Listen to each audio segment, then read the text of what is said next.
Have some fun, we shall. Welcome to Big Blue Kickoff Live, presented by Cadillac, the official luxury vehicle of the New York Football Giants. Thanks for being with us. I'm Madeline Burke. He's Paul Dottino at Madeline Burke at Giants WFAN. The phone number here is 201-939-4513, or find us on social media with hashtag Giants Chat. And as a reminder, you can find the archive of this show and our entire podcast network on the Giants mobile app, podcast platforms everywhere, and giants.com/podcast. Paul, it's Victory Wednesday. How are you feeling? How are you feeling in the midweek right now? I tell people all the time, the sun is 3 times brighter when you win 3 in a row, but now they got to go for 4. Right. Going for 4. But coming off a win, Monday Night Football for this team, Tommy DeVito being named Offensive Player of the Week, not Offensive Rookie of the Week, Offensive Player of the Week in the NFC. Incredible news for football in New York between he and Zach Wilson both getting it NFC and AFC. But such a level-headed, even-keeled guy. You talk to him about that, and he's like, yeah. Yeah, and it's funny. People have been saying to me all along, the hype and the Jersey Italian stuff and all the hoopla with the family and the agent and everything. People can't believe when I tell them, and I'm sure you feel the same way, that no, that's all outside stuff. That's not him. It's not. Yeah. He is as, and Tommy, don't be insulted. He is as stale, as mundane as a cardboard cutout. He shows no outside excitement or enthusiasm except when he's on the field, when a teammate makes a play. Obviously, hey, my baby, that's a great play. But that's it. That's it. He is as flatlined as it comes. And I said to you just before we started the show, that's why nobody on the Giants sideline, and I was down there, was nervous with 1 minute and 33 seconds to go. They needed a field goal to win the game, and there was absolutely no trepidation on that sideline that as long as the line held up and didn't get him sacked, remember, it's the first time the Giants have gone without giving up a sack all year. Right. And as long as they didn't do that, I knew he was going to get them downfield, and so did everybody on that sideline, because nothing phases him. Yeah. Well, and I think too, I would counter your point. I don't think he as a person is stale or anything like that. I think he's selective. I think he understands. Listen, I'm going to keep this joy because talking to him earlier today, he's like, I just play like I'm 5 years old because that's when I started playing the game. That's when I fell in love with the game. You go out there and you're having fun with your friends and your teammates and playing with that joy. But then he's out there. He's being selective as to where he puts his personality. He's not demonstrative. He's not demonstrative, or he is. Let's put it that way. He is in a only space, on the field, in the locker room, all that kind of stuff. But he's also understanding of like, okay, let me be business here. Let me be selective of. But he is also very even-keeled, very steady, and very calm. Well, you just mentioned, you asked him about the Player of the Week award for the sit-down interview for the Dable Show. And the same thing was asked of him in the locker room. His answer was, oh, that's nice, but that's outside stuff. Right. Keep the main thing the main thing. Not only did I ask him about that, I said to him, since quarterback stats have been recorded in 1950, there's been one quarterback who has thrown for 80% or more completion percentage, who has run for 70 or more yards, who has not thrown a single interception and not taken a single sack in a game. And that one quarterback who's done that is Tommy DeVito. And I said, when you hear that, do you take a moment of just pride of like, wow? And he's like, okay. And you know what? I respect that because I'm not. He's a bigger man than I am because I'd be like, I did. That's amazing, But he's realizing like these are such in the grand scheme of the goals of this team and this organization and him as a player and a professional. Like, okay, that's a nice accolade, but that was last week. I said to a friend of mine the other day, he was like incredulous about what DeVito did on the game-winning drive. And by the way, he did indicate earlier in the presser today that that's the first time, obviously, since he's been a pro, he had to execute a 2-minute drill. And as he has explained to us, everything that's new, everything that he experiences for the first time as a Giant is another part of the learning process. Right. So the fact that he's now gotten that in the rearview mirror. Right. It's another thing he's learned he can sock away. Great stuff. But what I said to my friend was, Tommy DeVito, he's the epitome of Jersey grit. He is not intimidated by anything, and nothing is too big or overwhelming to him. He just methodically, I've been playing ball since I was 5. Hey, this is just a game. I got this. I can play the game. None of it overwhelms him or gets him all uptight or scared. And I think that is probably, I don't know what number I want to put on it, Madeline. I don't want to say that's 30%, that's 40%. But here's what I will tell you. There have been many skilled players in this game over the years who I've seen who lost the mental battle because they were overwhelmed, overcome, intimidated, scared, whatever it was. Mentally, they had already lost the battle before they even physically made the play. Right. Because there were outside factors that kind of impacted their emotions and their mentality. And then they couldn't go out there and execute like they were told. Right. Tommy doesn't let that happen. He's already won that battle by keeping everything lockbox outside of the realm of his abilities. Look, I don't know where his upside will finally land, but he has given himself the best chance to succeed. Absolutely. Absolutely. And like you said, that's easier said than done. Yeah. To put yourself in a position to say, like, okay, this roller coaster, stacking wins. First you get a win, then you get 2 in a row, then you get 3 in a row and 1 win on Monday Night Football. And not just the wins are stacking, the attention is stacking, the outside noise is getting louder and louder and louder. And to be able to keep that steady hand through all of that is just a testament to what a strong young man that he is. Now, this will be another experience going to the New Orleans Superdome. Have you been to a game there yet? Ever? Not an NFL game, yeah. But a college game. Oh, yeah. Yeah. The place rocks. It's loud. To me, it's behind Seattle and Kansas City. It would be the number 3 ranked noise stadium in the league. Wow. For me. Wow. And it impacts a game. Yeah. It really does. Yeah. Now, Tommy has not played in Kansas City. He has not played in Seattle. So, to my evaluation, this will be the loudest, most raucous, most difficult road environment that he will have played in thus far. Well, and it's like you talked about earlier, like each of these things, the 2-minute drill, all that kind of stuff. This is not the silent count. These are going to be new things that he's going to have to learn on the fly. How will he handle that New Orleans crowd? Now, I didn't ask him this today. He was bombarded with so many other mundane questions that I did not get into this with him. But I don't know if at Syracuse or at Illinois he ever was a part of a... He played it against LSU. I talked to him about it, yeah. But not it. But probably not as raucous a crowd as this. I don't know. But yeah. Probably not. Yeah, probably not. That would be my guess. I will catch up to him at some point this week, and I will ask him about it, kind of on the side. And I'm sure he'll say the same thing, like he's always answered all these other questions. Oh, it's outside noise. I got to focus on the game. Yeah, exactly. But make no mistake about it.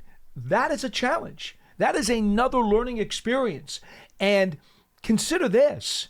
His center's a rookie, too. JMS, John Michael Schmitz, is also a rookie who is also walking into that Wolf's Den that's known as the Superdome. Now, thank goodness, Bredesen's on that line, Pugh's on that line, and the 2 interior linemen who are next to that center have experience. They have been through these things. I just got done talking to Justin Pugh about it. And he's like, man, that is one heck of a place to have to play. He said, we have to do what we can to take that crowd out of it because they are a problem. They are quite an enthusiastic bunch, we'll say that. But you know what? It's going to be a fun one, and it's every week there's a new challenge, and I'm sure this team will do their best to rise to the occasion indeed. But this weekend, of course, December 17th, you can join us at Tommy's Tavern in Clifton, New Jersey to watch the Giants. Not DeVito's. Well, I don't know. Tommy, maybe it's Tommy's Tavern. You never know which kind of Tommy is involved here. We could clone him before the game. He doesn't have to be at the tavern. Okay. He doesn't have to be at the tavern.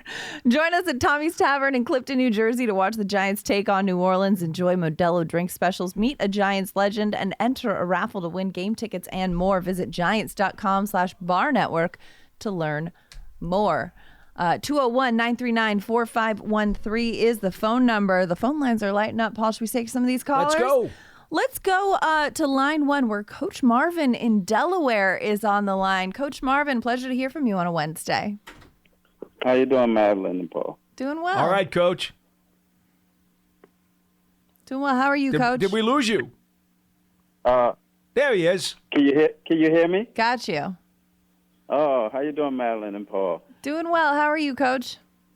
I'm doing okay. Not too bad. How you doing, Paul? Coach, things are a lot brighter these days. Let's just put it that way. It's always like that when you're kind of winning some games. It makes the sun come out. It's kind of sunny today too, so it makes it more of an exciting time when you can win some games. But I said this about 3 weeks ago to Jonathan, and I think it was John on the phone. I said this was a team that they need to take a step back and not concentrate on winning and losing. What they needed to do is concentrate on just having fun. Because a lot of times I used to ask my players, when they played games, what are the best memories they have? And most of the time it's when they're winning. And that's the most fun they have. So go out and just have some fun and compete, and then see what happens and where the game falls. So the last 3 games, it seems like they just out there playing, and then when it gets down to crunch time and they're in that game, then that's when you're going to have to start really concentrating on what you're doing on your assignments, and that's what's happening. They're just having fun. You can look at them this past week Monday, and they was enjoying the game. As a team, and that's when you really can perform, when you're having fun. So I think that's what's happening to them the last 3 weeks. They're not concentrating on winning and losing, just executing and having fun. With Tommy is, I think he's in the moment. He's playing in the moment, and he's enjoying it, his opportunity. We've seen this before. I don't know if anybody remember. I'm sure they remember it. But it was Linsanity with the New York Knicks. Yeah. And here we are again going through that. I don't know how well he'll play through the rest of the season, but he's enjoying the moment. I think still what's going to happen, they're going to have to address their quarterback position. They talked about that yesterday. And I think they're still going to have to address that and see where they are. But it's been exciting to see the young guy play, and it's been a joy to see the fans backing him up, and I enjoyed it. So that's all I had today, guys. Thanks, Coach. Be well. Thanks, Coach. One thing that we need to mention, Madeline, and I appreciate Coach Marvin's perspective on the guys having fun. Yes, obviously you have more fun when you win. The game flow has not suffocated this team like it had earlier in the season. Right. There was a point, and I can't remember exactly when it was. It might have been the Washington game. I can't remember exactly when it was, though. And I had looked up the amount of time that the Giants had trailed in a game. Okay. And it was ridiculous. The number was something like 90% of the game clock up until that point in the season. They had been behind. I think the Washington game was the first time that they had played with a lead ever. I mean, not ever, this season. Well, the first Washington game. And that's what I'm talking about. The game flow. See, one of the things that coaches and players, one of the top goals they have going into a game is they would like to be able to control the narrative, the tempo, the style, and the narrative of the game. Because if I know that the game is going to follow X kind of blueprint, right, and we can see the game playing out at least close to that blueprint, well, then I've got the confidence and the belief that I could deal with that because that's how it was drawn up. That's how we thought this game was going to play out. So, yeah, we're in this game. It's really easy to have fun and stay focused when you know the game is kind of playing out as you expected. Well, and also, too, when you're prepared to take a hit. Like Mike Tyson always said, it's like everyone's got a plan until they take a hit, you know? And so, yes, there's some level of, okay, we expect this, we expect that. But I don't think any game goes just as expected, even the ones you're winning. Well, here's the thing. When the coaches create their paths to victory for a game, at least the way Parcells used to diagram it for us, you would have those different types of ways that the game flow would go. And as long as there was some semblance of it, it doesn't have to be exact. Right. As long as there's a semblance of it, you pretty much know, okay, we kind of can swim in these waters. Right. It's when all of a sudden the game flow gets out of control and now you're down 21-3 and your quarterback's been sacked 6 times in the first half. You know, we've seen this happen a few times now early in the season. There's nothing about the game flow or the blueprint that is going to be of any use to you at all. This is hammer time for the other team. Yeah. And you're just like, sucking wind. There's nothing you can do. Right. You are just absolutely getting belted, and the only thing you're trying to do is hold on and survive, not to get embarrassed or humiliated to the point where maybe we can somehow crawl back within respectability and make a game out of this. Well, the whole first half of the season, there was a lot of those instances with the Giants this year where the game flow had totally suffocated them. Yeah. The game flow has been good in these last 3 weeks.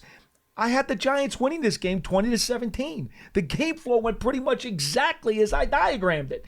The previous 2 weeks, the same way. Paul Stradamus. No, but Madeline, when you sit back and you analyze it and you create your paths to victory, you realistically say, what can they do? What can we do? How does this matchup work? And you can map that out. Parcells used to tell us all the time, it's pretty easy. If you know anything about football, it's pretty easy to do that. The big challenge is, how do you get your guys to do that if you don't have the personnel to do it? That's the challenge. That's where coaching comes into play. Well, coaching, I think the biggest part is figuring out what the skill set of the players you have is and putting them in the biggest position to succeed. And that's when it's always hard to change a quarterback, to change, an offensive lineman, because you are filling a hole that someone with X skill had, and now you've got Y skill. So how do you reframe the offense, the position around Y skill set, and then, but still keep everyone else's workflow intact as well? Great example, right? Let's just say, now you know that Team X, like last week, the Green Bay Packers. Sure. They were 30th against the run. Right. Okay? Yeah. You knew that you got to run the ball. You knew that if you could run the ball effectively enough to keep them honest, that then Tommy DeVito would have some opportunities to take some shots downfield. Yeah. But you also knew that if you didn't do enough on the ground, and this included Tommy's legs too, not just Saquon's, but Tommy's. If you did not do that, you were now going to make your life a whole lot more miserable, because the game flow was not going to work into your advantage, because the Packers had supposedly a good pass rush and supposedly a good secondary. So once the Giants were able to effectively move the ball with Tommy and Saquon's legs, even though Saquon's numbers were not spectacular, they were efficient enough in conjunction with Tommy's legs. Yeah, I mean, he had, 86 rushing yards? That's what he finished with. And most of those came in the fourth quarter. Right. And he also became the 5th player in Giants franchise history to have 5,000 career rushing yards. So hat tip, congratulations to Saquon on that one too. But Absolutely. For a lot of the game, Tommy was the team's leading rusher. And that's the whole point. They were able to execute what they knew they had to do to keep the game flow going in a manageable situation. So if they hadn't been able to do that at all, if Tommy had held the ball too long and gotten sacked 4 times in the first half and not used his legs effectively, a few of those were planned runs. How about the 26-yarder down to the 1-yard line? That was a planned run. I mean, That honestly, wasn't a had he not bumped into Wan'Dale Robinson, that would have been a touchdown. Oh, I know. And you know what? I'm not so sure that it wasn't anyway. Yeah. If you watch it again. If you watch it again, that ball. I kind of think it was. Yeah. But You know what? They got in there matter. anyway. Right. So. But the point that I'm making is that the Giants know what the game flow has to be against New Orleans. We'll talk about that later in the week, but they know exactly what it has to be. And you know what? They've got the personnel to execute that game flow. Right. The problem is, as you said, when your positional players don't have the skill sets needed to execute the game flow that you know you need. Right. Now you've got to dummy something up to try to effectively make that happen. That's the whole trick as to what makes the elite coaches elite and the regular coaches regular coaches. That's fair. That's fair. And playing with joy. Like Coach Marvin said. Bringing it back full circle, indeed. Giants fans, make sure you go and subscribe to the Giants Huddle podcast. It features long-form... Oops, my computer. It features long-form interviews with Giants players, coaches, and front office staff, past and present. Plus, you'll hear from the best analysts covering Big Blue and the NFL. Just search for Giants Huddle and subscribe on your favorite podcast platform, or simply go to giants.com/podcasts. And don't forget, if you're on Apple Podcasts, leave a 5-star positive review for all of our Giants podcasts. We want to know what you think. We want the feedback, all that kind of good stuff. 201-939-4513 is the phone number. Let's go back to the phone lines. Tim in Charleston has been holding the longest. Tim, you're on Big Blue Kickoff Live with Paul and Madeline. Hey, Paul. Hey, Madeline. Good to talk to you. Madeline, did John show you the picture of my Lombardi Trophy He hat? did. That's a great tattoo, and I like that you left a little bit of room there. Yep. Okay. So first of all, it's an honor to be following Coach Marvin, who's definitely one of my top 3 favorite callers to this program, and so that's a pleasure. And speaking of one of the other callers, I was starting to get a little worried about our little friend from Maine, and then he called in yesterday and turned right into his normal self. He was angry about the victory because we need to get another quarterback. No. I'm so surprised that Charlie was angry about the victory, and especially in which the offensive line got the game ball. Charlie, Yeah, he said to him, "Are you angry that we won?" And he was like, "Yes." They actually asked him that, Howard and wow. John. It was so. But my main point of calling is Tommy Cutlets, Cutlets DeVito. I mean, this whole thing is such a great story. It's so much fun. It is. But now the 50% of the callers who last week were saying we should be starting Tyrod are going to start calling in and saying next year DeVito should be our starter. Let's not get ahead of ourselves here. It's great. He's playing well. I hope he keeps playing well. I hope we keep winning. And let's just, if he can solidify himself as number 2 next year, it just keeps the story rolling. And the keys to this week's game are the same that I said the keys to last week's game are: run the ball effectively, play great defense, win the turnover battle, and that's it. I mean, that's what we, and obviously, and no blunders on special teams. But and like you said, the Superdome is always a tough place for us to play. I remember that game back in 2009. It was 52-49. It was just, oh my God, that was crazy. But against Drew Brees. Yep. Yeah, that was video game football. That really was. That was unbelievable. That may have been. I remember it especially because I met a really beautiful woman that day, but I'm not going to tell the rest of that story. Ooh. Okay, Tim. So I'll leave you with that note and take your comments off the air, guys. That was a memorable day for Tim all around. There's a lot of scoring that day. 59-40 was the score. I'm not going there. I'm just talking about the game, Paul. Okay. That's clearly. Okay. Clearly, it was just. Thanks for the call.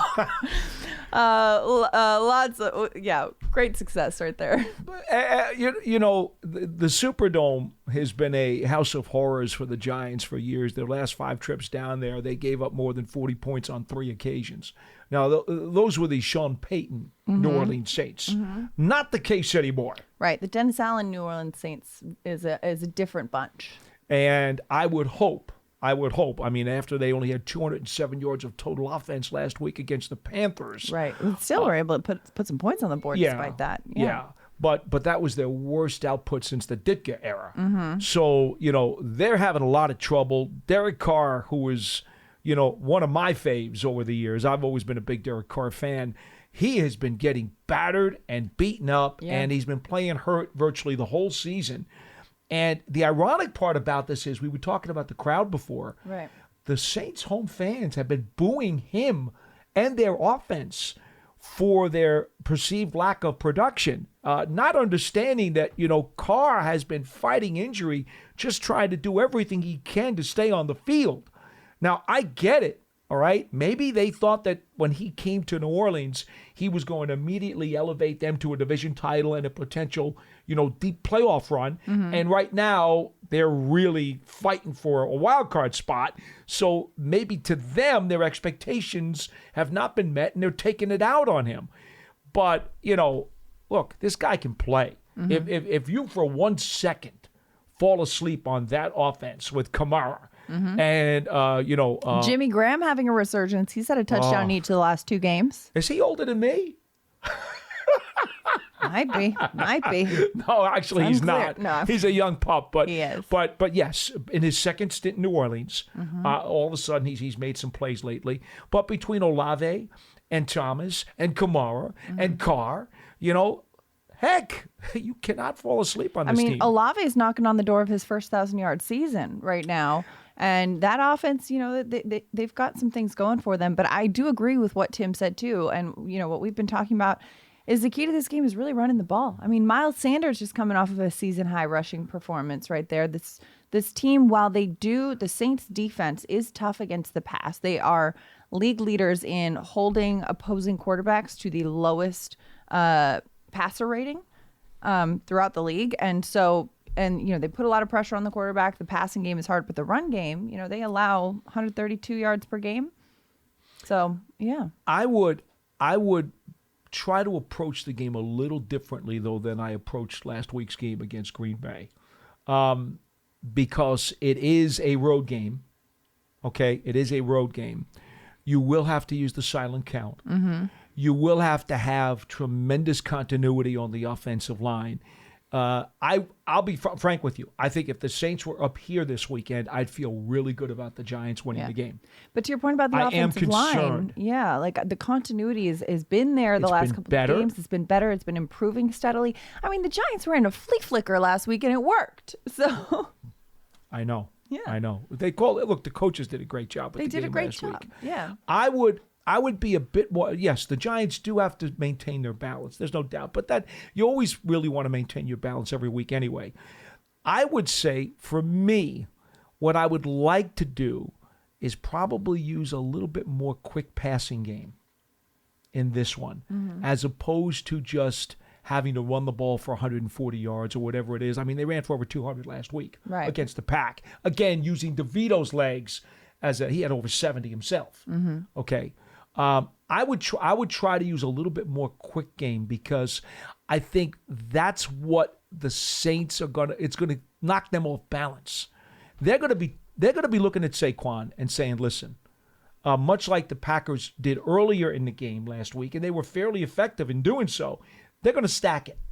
And they're going to key in. Look, Tommy DeVito, 3 in a row, fine. You try to beat us. They're going to do that. Yeah. They're going to do that. And so I think they are going to run blitz, heavy dose of run blitz with Demario Davis in the middle. Okay? And I think if the Giants try to just come out and run the ball, they're going to run into a brick wall. That's what I think is going to happen. Okay. So I would try to use a little bit more short pass game, the quick hitters, to try to loosen them up first, and then start pounding it. I didn't feel that way against the Packers. I wanted to just ram it down their throats from the get-go. Little different strategy, I think. Paul Stradamus at it again. We'll see how it plays out. Giants fans, take your fandom to the next level with a season ticket membership. Stay connected to the club all year round, not just on game days. Memberships are now available for the 2023 season. Learn more about all the exclusive member benefits by visiting giants.com/tickets. Limited inventory is available. League meetings. Yeah, league meetings. They got news. Brazil is set to host the first ever NFL regular season game in South America in 2024. That's going to be fun. NFL worldwide right now. I mean, we've got regular season games in London, in Germany, now in Brazil. Now, the Giants just had their international game in London last year when they played the Pack. So I don't think they're going to be up in the rotation. There's talk that they're going to change the rotation. It's got to be changed, though, don't you think? Because with the increased volume of international games, it used to be just London. Now that it's London and Germany and now Brazil, there's only so many teams in the NFL. You're going to have to play again. At one point, the rule was you didn't have to go more than once every 8 years. They're talking about a new rule now where it's going to be once every 4 years. You're going to have to play one of those games outside the States. Yeah. And you're going to wind up losing a home game, too, doing that. Yeah. So, one team will lose a home game. No, what they want to do is they're going to spread out the loss of the home game throughout the rotation. So you're not always, for example, the Giants have been very fortunate so far. Whenever they've gone overseas, it's been a road game for them. They're going to change that. The league is now going to make sure that during the course of the rotation, everyone is going to wind up losing a home game. Oh, got it. Everyone will have one home game lost, but then the team they're playing against will lose a road game. Yeah. But then in the next time around, it'll flip. Okay, that makes sense. They're going to see to it. Got it. Yeah, that makes sense. Happens. Yeah, so nobody just gets lucky that it is continuously going one way favor. Yeah, league meetings underway. Lots of news coming out of there. All right, 201-939-4513 is the phone number as we go back to the phone lines. Ralph in Florida has been holding the longest. Ralph, you're on with Paul Dottino and Madeline Burke on Big Blue Kickoff. Hey, guys. Happy holidays, first and foremost. I hope the holidays are going to go good and well. Thanks, Ralph. Listen, I'm just cool. I got 2 points. I didn't cut this, but my point is, listen, I love the whole Tommy DeVito story. I love everything. Don't get me wrong. I'm a Giants fan. He's my quarterback. I'm rooting hard for him. It's just the narrative of people and media and fans. It kills me that the guy got NFC Player of the Week, right? Offensive Player of the Week. Yeah. He threw for 158 yards. He ran for 71 yards. Daniel Jones was doing that on a regular last year, and people were complaining he wasn't doing anything. It boggles my mind that Daniel Jones had that game against Green Bay. It wouldn't have been no big time news. Oh, just a Giants win. And when are we going to start being as hard-headed as fans to see what Tommy DeVito's playing with right now is not what Daniel Jones was playing with early in the season. Exactly. Like, that's the point. Like, well, let's stop it. Let's stop acting like if Daniel Jones weren't in these games, we wouldn't be winning these games. It's mind-boggling to me. And my second point, Paul, to your point on New Orleans, I agree with you 100%. They're going to stack the box. They're going to run blitz. My game plan, if I was, telling Daves and Kafka, would be a lot of play-action rollouts. Get Tommy DeVito on the move because I think him throwing on the run is one of his assets and one of his best things that he does. And basically shrinking that field to make decisions quick and decisive. So if it's not there, just run. If it's there, make the play, And the defense, just keep doing what you're doing. Derek Carr, I like him too. I've always liked him as a quarterback, but he's going to give you some. He's going to give you opportunities to get some. And if he doesn't play Jameis Winston, it's going to give you some. So, at the end of the day, I don't think Michael Thomas is in this game. I think he's on IR, Paul. Yeah, he is. I should have taken that back. You're right. So that's a big loss for them too. So I just feel like let's keep the formula going. Let's keep playing great defense. Let's not turn over the ball. And Saquon's going to get his eventually. You know why? Because the defense is going to have to react to the passing game if it's effective. And I'm not talking going down the field of Hyatt all the time, but on the move, hitting Slayton on crosses, hitting Wandell on option routes, hitting Hodges on the sideline, just picking up 6, 7, 8 yards, trying to keep the ahead of the sticks. And then Saquon will take over the game in the second half when the defense has to adapt. And that's just the game plan for me, just saying. But as far as Tommy Donuts, keep doing everything you're doing, Tommy D. I ain't mad at you. But let's stop with the love affair and let's forget about that we got a quarterback. He's rehabbing right now. And when he comes back next year and this offensive line is playing the way it is now, you're going to see the true Daniel Jones like we saw parts of it last year. And that's all I got. Happy holidays. If I call you guys again, I'll try my best. But enjoy, and let's go Giants. Thanks so much, Ralph. Thanks for the call. And he makes a great point. I mean, Paul, you brought this up earlier in the show. This is the first time all season Giants quarterback has not been sacked during a game. If Daniel Jones is playing with that protection, but both things can be true. We can say Daniel Jones is the starting quarterback, and we can still celebrate. Look at this guy and the local kid, an undrafted rookie coming in here and having success. That can be celebrated while still acknowledging that it's not like he's the savior of the franchise. He's in a very good position right now. And when Daniel Jones is healthy and back as a starter, if he's got this same offensive line, if he's got the same protection. I refer to the old adage that the favorite player on everybody's team is the backup quarterback. Just remember that, right? And the Giants were in a 2-8 hole, and nothing was expected of this undrafted rookie free agent. And so this 3-game winning streak that he has authored has become triply sweet because there were no expectations, because people are like, oh, he's off the practice squad. He was undrafted. What could he possibly do? The unexpected results just enhance the positivity that he has produced. With Daniel Jones, we know he's the franchise quarterback. He was a number 1 pick. He got a big contract extension. So the expectations are like this.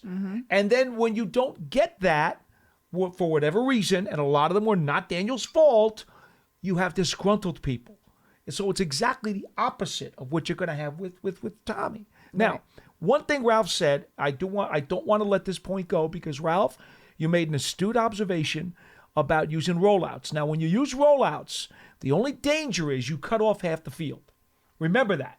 You make things a little bit easier for the defense, because if you're rolling left, you're not throwing the ball back to the right. And if you're rolling to the right, you don't want to throw across the field to the left.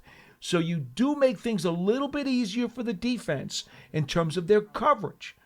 What it does do, though, it does buy you some time, certainly on the scramble drills, like we saw the touchdown pass to Hodgins, which was a scramble drill, and that was a roll on the scramble, and Hodgins followed it, and he made the play. Teams will use the moving pocket a lot, but it needs to be done periodically. You can't just totally rely on that where you're allowing the defense to cheat against half the field. Right. Okay? The other item, though, to your point, is that the Saints have given up the 3rd most rushing yards by quarterbacks this season. They are very susceptible to running quarterbacks. So, what you might want to do, you saw what Tommy did against the Packers. You might want to give him another green light and say, Tommy, you know what? Don't be afraid to tuck it down and take off. Call some RPOs. Call some option plays for him to be able to go. Call some quarterback draws. Call some quarterback boots. Work those things in like we've seen with Daniel for the last few years. Don't be afraid to do it now, because Tommy's shown that he can be productive with his legs. Yeah.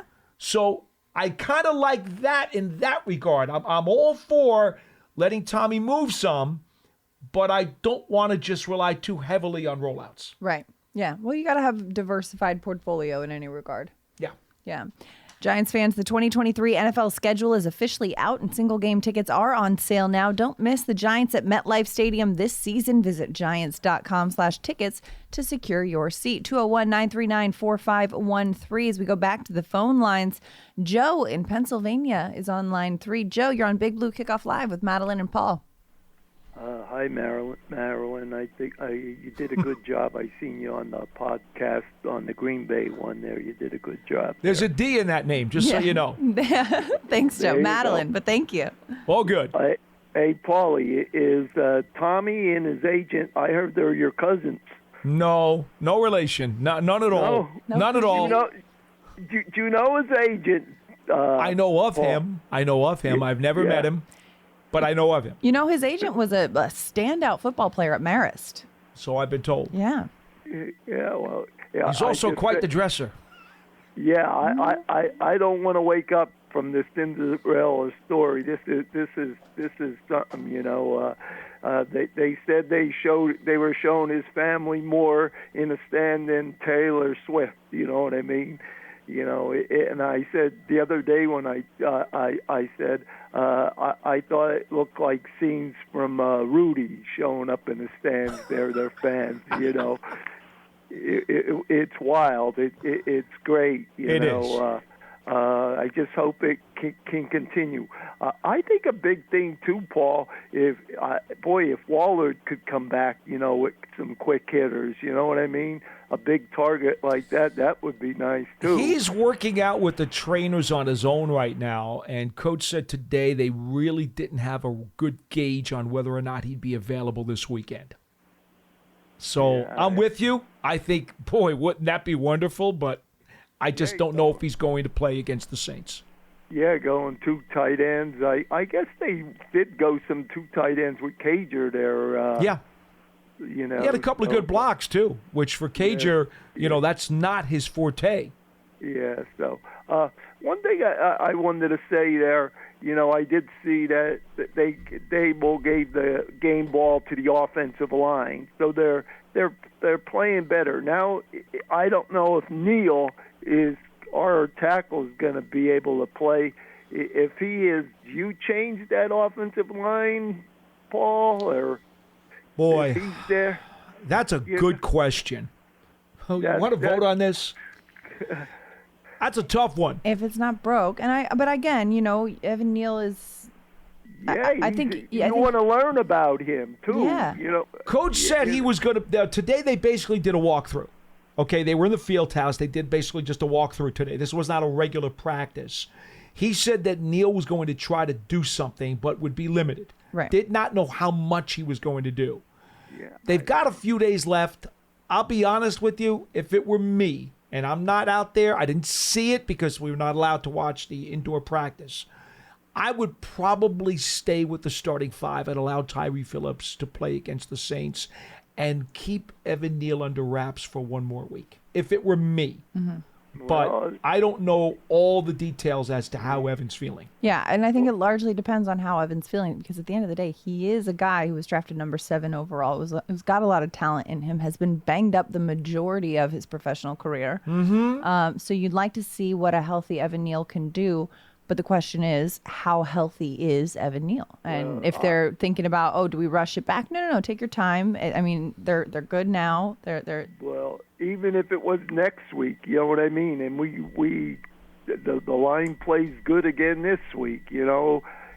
Decent. Do you change it? That I'm rocking my head too, because I'd like to know: do I want this guy, or say next year early in the draft that they said there's tackles there that if the Giants get a shot at one, do we need them, or you want to know the answer there too. So that's all. I mean that was something that was puzzling for me. So all I hope is the Cinderella story keeps going on. So. Thanks for taking my call. Thanks, Joe. Remember what Joe Shane said during the bye-week GM presser. Mm-hmm. Evan Neal, at this point, is the starting right tackle on this team, and they've got no plans to move him. Right. And they believe that while he's got to play better, his skill set is as the starting right tackle on this team. I think that's all you need to know about how they plan to use him and view him moving forward. I'm with Madeline on this. It's strictly a medical thing. If they think he is, quote, back and ready to go, he's got to go. Yeah. Yeah. I mean, this is a guy that you put significant faith in by taking him number 7 overall. And if you think that he's healthy and ready to play at a high level, then you put him in there. That's it. Give him, put him in, Coach. Giants' official connected TV streaming app, Giants TV, brings original video content and game highlights on demand and direct to Big Blue fans. Giants TV is free on Apple TV, Roku, and Amazon Fire TV, and on the Giants mobile app. 201-939-4513. Jamal in Dallas is on line 1. Jamal, you're on Big Blue Kickoff Live with Madeline and Paul. Dallas, huh? Dallas. Yeah, Dallas. I'm sorry, my man. I really am. I've told y'all before, my parents, I always say my dad raised me right. My parents are New Yorkers, so. There you go. I appreciate the strength of character it takes to hold strong as a Giants fan in Dallas. Jamal says a lot about you. It's tough. Trust me, I got to see all this. We're contenders, we're this, we're that. Oh, my God. It's like, I'm like Stephen A. Smith. I'm just waiting for the fall to happen. Just remember one thing before you get to your point. Those Dallas fans need the Giants to knock off Philly at least once in the final 3 weeks of the season. So Right. they better be nice to you. Correct. Exactly. I'm glad you said that. So real quick, some things. So I guess a caller called, a few callers before me, talking about the Tommy D thing, and I get Tommy DeVito, and I get it, the whole craze. It's our version of Linsanity, and it's amazing. It's great. My only concern is not only with Tommy DeVito. I think the reason why everybody is so excited is not only because it produces wins, but the way his charisma, his energy that he brings. And I'm not saying Daniel Jones isn't like that, and I'm not saying the team wasn't supporting him when we were winning, but it seemed like Tommy just has this energy with the guy. I guess they said when Saquon fumbled after the fumble or whatever happened, and don't get me going on that drove me crazy when that happens. But I guess he went up to Saquon and kind of encouraged him a pep talk. And I'm not saying Daniel Jones doesn't do that, but sometimes players feed into the whole that energy. Players like players that come and talk to you. And I'm not saying Daniel Jones is probably like that, but he probably doesn't have that same energy and swag that Tommy D probably brings to the locker room or to the team. So I think that's a whole nother thing too. And I think players like that. I don't think, Jamal, I'll stop you there because I don't think that Daniel Jones doesn't do that. I think he's just so reserved in public and with the media that he doesn't show that side outwardly. But he definitely, he and Saquon and Sterling Shepard, they've gone on trips together. Like they're close. Okay. I'm on the sideline behind the bench during the road games, and I see what goes on down there. And Daniel Jones is every bit the leader that you would want him to be. He encourages guys. He gets excited. He goes over and talks to guys on the bench who are not even on the offensive unit. He does everything you'd want. He's exemplary in that regard. And Eli was the same way. Okay, but a lot of people don't know that because they're not there. And that's fine. And that's fine. What I would say to you is this. There is no question that the crowd has fed in to the hype around Tommy DeVito. Oh, yeah. And when the crowd gets going like that, it absolutely energizes the guys on the field.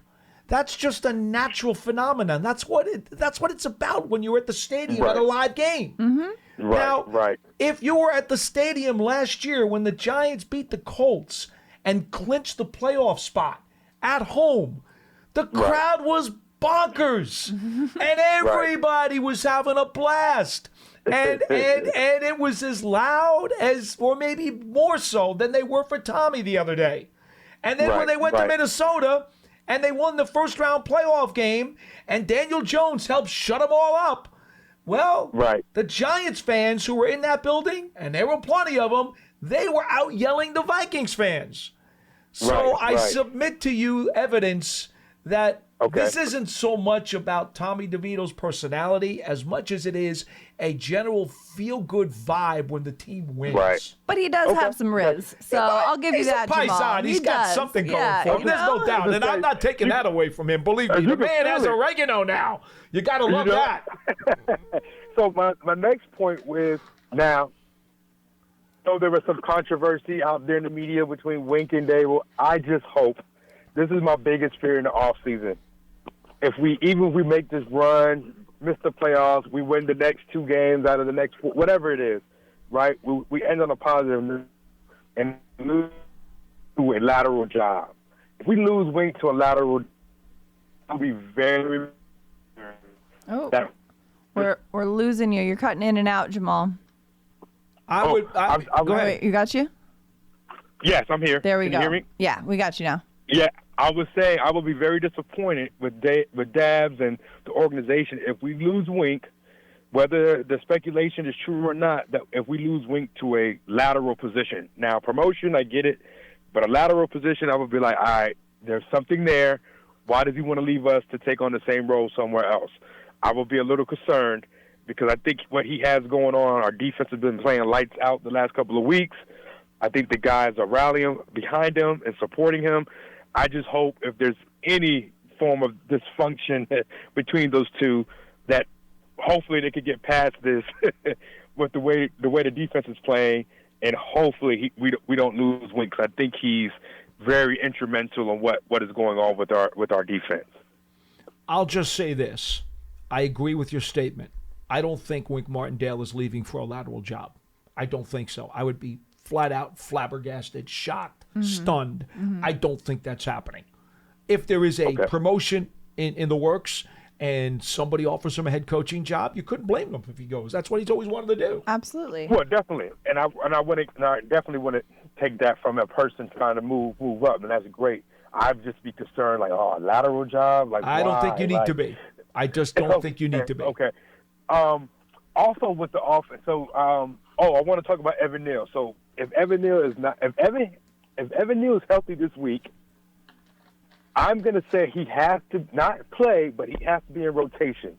And I know it may mess up the flow of the line, and I don't want that either, but I don't need him first game back with the Eagles. Like, I need him to be in some sub packages. I need him to get some work in. That's fair. I don't need his day one back, and he has the hardest assignment blocking Hassan Reddick and these other boys. Like, I need him to have some type of reps in. If we could put him in packages, rotate him.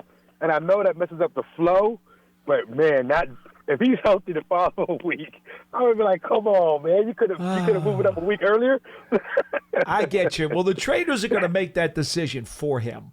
But I will say this to you, and Madeline, I would submit this piece of evidence before this gentleman wants to make a final decision, and that is this. You're in New Orleans. You've got your 5 guys already forming some sense of continuity for the past month. The crowd's going to be going nuts. The last thing in the world you want to do is mess with that line and take the flow and throw it in the trash can by subbing in one of the linemen every couple of series. You can't play scared, Jamal. You can't play scared. I mean, listen, if Philly's where it's going to happen, it's going to happen in Philly. I'd rather do it that way than have him rotate in New Orleans. I really would. Oh, man. I mean, not even series. I mean, maybe just packages, maybe a jumbo package. I don't know. You gotta put him. You can't put him in on Philly. I'm gonna yield a little bit to you. If you want, the Giants have been going with a jumbo package lineman, third tight end for the last couple of weeks. Glowinski has been primarily that guy.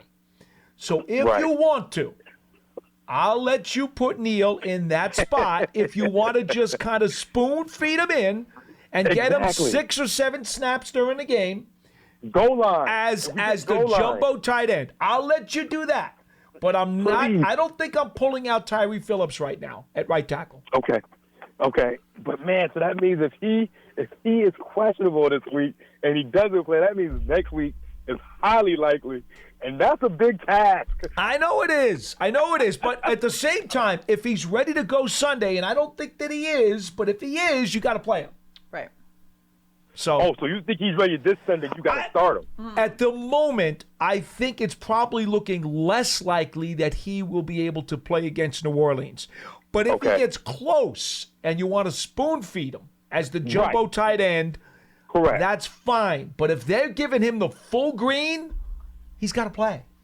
Oh, man. He's got to play. Well, I get it. I'd rather you go all in if he's healthy this week than opposed to next week. Okay. I mean, I'm kind of to the point if he ain't playing this week or spoon feeding this week, I don't know if I want to throw him into the Lions den the following week, because if he's playing bad, that's not gonna help him. You know what I mean? That's the fan base is gonna eat him alive. The media is gonna eat him alive. That's not gonna help his case, right? He didn't have a buffer game. Not that New Orleans is a buffer, but it ain't the Eagles. What if we just reframe it? You know, what if he goes in against the Eagles and has a great game, and then all of a sudden everyone is like, you know what? Look at this. This is the Evan Neal that we wanted all along. Yes, you know? yes. We don't need to move him to guard. We don't need a new tackle, right? And it could end up being an incredibly great thing for Evan Neal if he comes back from injury against the Philadelphia Eagles and plays at the level that Giants fans thought, like, okay, this is the number 7 overall pick. This could be a good thing, you know. But we have to look at what the results have been up to this point. Right? Jamal, I like to stay in Delulu land over here. You know, let's keep it all positive. Look. That's the LA in you. That's the West Coast in you. See, you That's get the it. LA. Yeah, you get it. You know what I mean? But yeah, so I just hope if Evan Neal is ready to go, we spoon feed him like you said. I like that. Give him a couple plays here and there. But other than that, let's go, Big Blue. You're giving us hope. One game away out the playoffs. We got to be. No. Playoffs? Will you put that word back in the closet? We're not talking about the P word. I'm just saying, a couple weeks ago on this show, I started talking about the P word, and Howard was like, "You are delusional." Do not talk about the P word. No.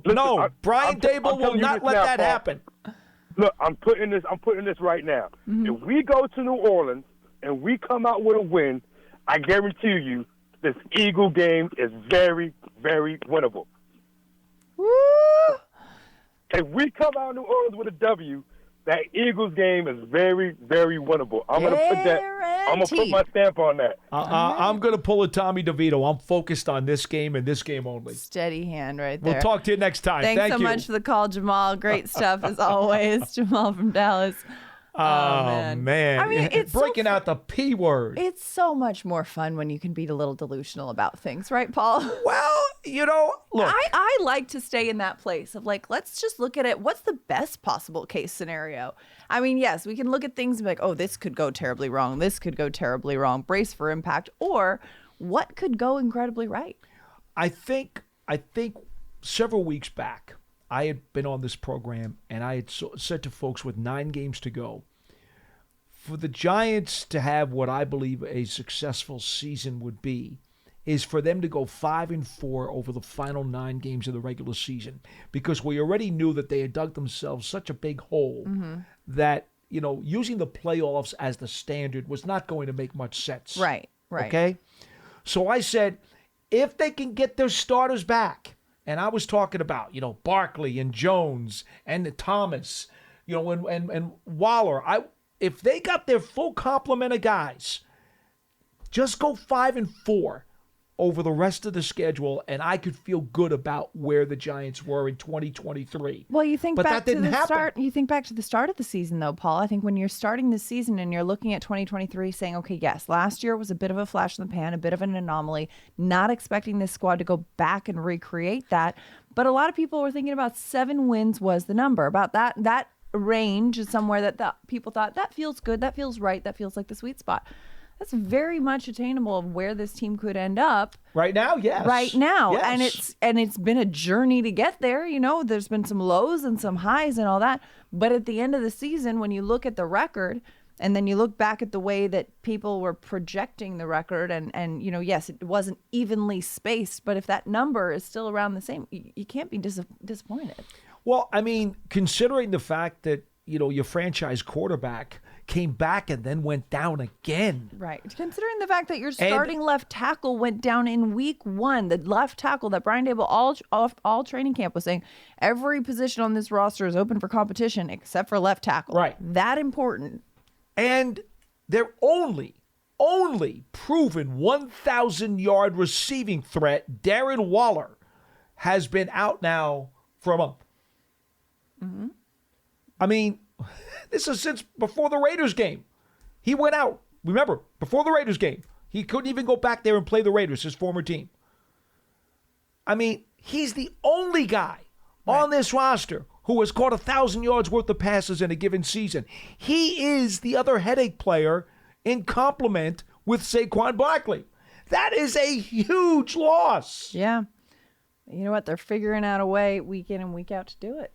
That's why, to be frank with you, I'm having a lot of fun this month. This 3-game winning streak has been really, really fun. I agree. I think it's been so much fun. And you know what? I'm loving the Tommy DeVito storyline. I'm loving this journey that he and his family are experiencing. And I'm hoping that they're, finding the time to actually enjoy it while it lasts. And I also think that this is great and it bodes well for the future of this team, this organization, when returning to full health, when Daniel Jones comes back, when he returns to that role, when, you see this team kind of firing on all cylinders and healthy, there's a lot of possibilities here. I will add one final thing. I know we're kind of running out of time here. Yeah. I want to say that for all the naysayers, and how they were coming out of the woodwork when the Giants had that bad first half of the season. And we were even seeing people in the papers and on the radio and on television starting to question Shane and Dable, which of course was preposterous and ridiculous, but they were starting to do it. This winning streak, aside from the Tommy DeVito hype, which has been just incredibly positive, but this winning streak should prove to people, beyond a shadow of a doubt, that Brian Dable and this coaching staff have this locker room by the throat. They know what they're doing. These players are playing for them, okay? The word tank does not exist in the Giants' vocabulary. And this team is absolutely all in for each other. We told you this on this show for months or for weeks. This was not a team that was going to throw in the towel, give up, and look forward to a better draft choice. That was never the case.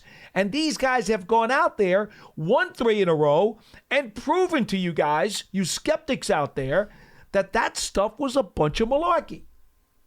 And that's a beautiful thing. You know what? That's great. And, it's like Amani Toomer always says, you're only as good as your last 4 games, right? And how quickly the tides turn, how quickly the narratives turn and the conversations turn when you start stacking a few wins. All right, that's a wrap for our show today. We're getting up against the wire, but thanks so much for listening to today's episode of Big Blue Kickoff Live, which is part of the Giants podcast platforms everywhere and giants.com/podcast. For Paul Dottino, I'm Madeline Burke. We'll see you next time.